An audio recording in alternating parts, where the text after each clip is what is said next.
अनिल देशमुखांना अहवालामध्ये clean chit नाही। ABP माझाच्या exclusive मुलाखतीमध्ये न्यायमूर्ती चांदीवाल यांचा गौप्यस्फोट। आयोगाच्या समोर पुरावे येऊ दिले नाहीत, चांदीवाल यांचा दावा।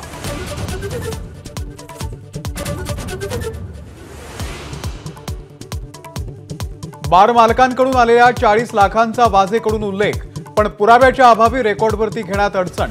परमबीर सिंगही पुरावे देऊ शकले नाहीत, आयोगाचा दावा।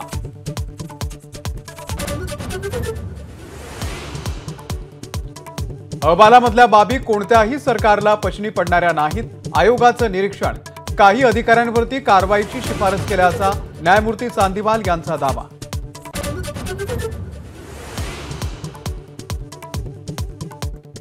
निवडणूक डोळ्यासमोर ठेवून अशा मुलाखती समोर येतात। सलील देशमुख यांची न्यायमूर्ती चांदीवाल यांच्या मुलाखतीवरती प्रतिक्रिया। मला चौकशीला बोलावलं असतं तर मी गेलो असतो, असाही दावा।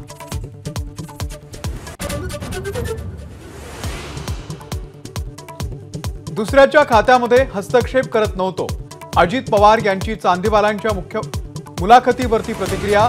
तर रोहित पवार म्हणतात, क्लीन चिटचा अधिकार आयोगाला नाही तर कोर्टाला।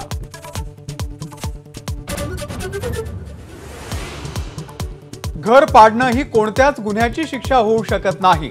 बुलडोजर कारवाईवरती सुप्रीम कोर्टानं खडसावलं। घर सपना है जो कभी ना टूटे, कवी प्रदीप यांच्या कवितेचा दाखला।